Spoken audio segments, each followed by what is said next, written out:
Welcome back to the Simply Max podcast, and today we will be reviewing the Monaco Grand Prix. So, first, I want to talk about how disappointed I am.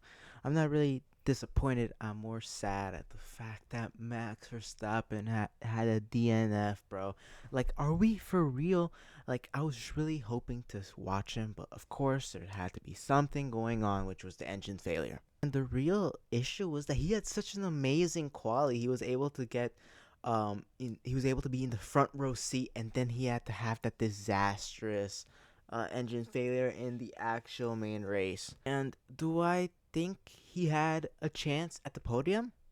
No, I don't think so. I think he would have won. I know that's podium, but I think he would have won the race if you see in the actual. I'll put the video up, or I'll put an image up. You could see that he was ready to dive bomb the crap out of Kimmy. Like, he had his steering wheel turned right into him, and you know what that meant. You know what that meant. Oh, and the next topic for the Max segment of this review is: do I think Max Verstappen has a chance to make a comeback, like how he almost did in 2025? The bias in me says absolutely. You can never rule out Max. He's like the best. He's the best driver, the most talented driver on the grid. But if we want to talk about probability, then I don't think so. I mean, Kimi is just so far ahead that it seems like he's just gonna run away with it, because no way he just gets 0 points throughout the rest of the season, or through a few races where and then other catchers are able to catch up, or other drivers are able to catch up. I just don't see a world, and I think the only person that could do it would be Max because of his skill. Now let's talk about the race overall. So I know a lot of people would not like this race, especially because Lando, Charles, Max crashed, but I think it was actually a pretty good race. And the only reason I say so is because of the amount of chaos that happened. Normally, we don't get that much action in Monaco, but it seemed like we actually got a lot of action. We saw a lot of chaos because of the crashes, the penalties, everything, the malfunctions, everything that was happening.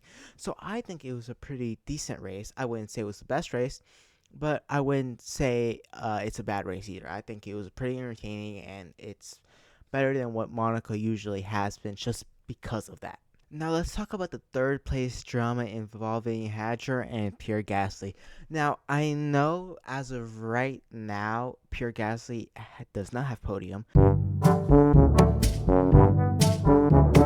but what we have seen throughout the situation is that Pierre Gasly and Alpine are asking the FIA to do a review, which they are, over exceeding the pit lane, because the FIA has said that there might have been an issue with the thing that checks the speed, and so they might have overestimated their actual speed, which means they could remove the penalties, and that would result in Hadger not getting a podium and Pierre Gasly having the first podium for Alpine this season, which would be honestly amazing. Bad for me because I want Hadger to win, but you gotta give it to whoever deserves it, and I think Pierre Gasly deserves it. Now, how did the rest of the competitors for the championship do? Well, we know Kimi just continued his amazing streak of winning, and he did so by even lapping his own teammate George Russell. That that says all that needs to be said, because it seems like Kimi is running away with it, and it's showing that it's more than just the car, it's the driver as well. Hamilton also continued his amazing weekend by getting a second place, and he is right now second in the championship standings. Piastri did well with a fourth, right? He did better than both McLarens, which we'll talk about in a minute. And what I really want to talk about is George Russell, bro. What happened? Like, are we for real? You got 12th? You got lapped by your own teammate? What's happening? Are you washed? Are you on fraud watch? Because right now it seems like you might not be in the team next year if, let's say, Mercedes decides to go after Max, which Max does not seem so happy about the Red Bull car, just saying. But, yeah, you need to get locked in, because that is not a result you want, especially when you have the car to compete against the leader right now. For Max, obviously, Lando had his issues with another reliability issue, which has been haunting him throughout the whole season, as we see when he's actually doesn't have any reliability issues. It seems like the McLarens are pretty good, but Lando has not been so lucky. And now Charles Leclerc. I know I might have done a short memeing over me, maybe jinxing him, but trust me, I did not intend to jinx him on purpose. But I can't believe it. I mean, as we saw in the Charles Leclerc crash, it seemed like there was debris from the track. I can put it up here if I can find it. Um, I The debris went on his front left tire, and then it ended up making him not be able to turn properly, which resulted in him going straight headfirst to the wall. He's okay, don't worry. I was just, he crashed. Can anyone stop Kimi Antonelli? I would say absolutely not. Like, you mean, look at his form, look how he's been driving, look at the rocket ship that he has.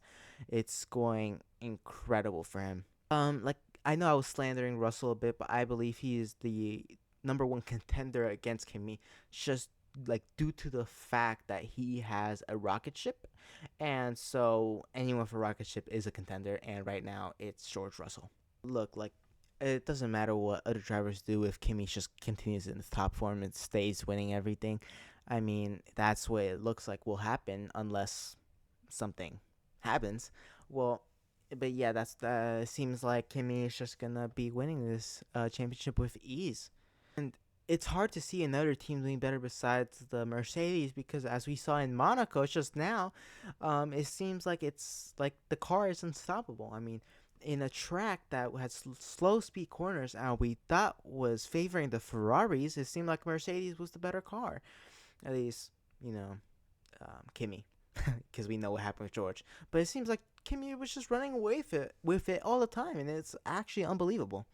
Now we wait to see the qualifying soon for Barcelona. I will see you there. I will drop my predictions soon because I'm recording it immediately after this and editing it all so you could get the best content. So please support. Thank you guys so much for listening. I will see you guys in my predictions for the Barcelona race. Let's go.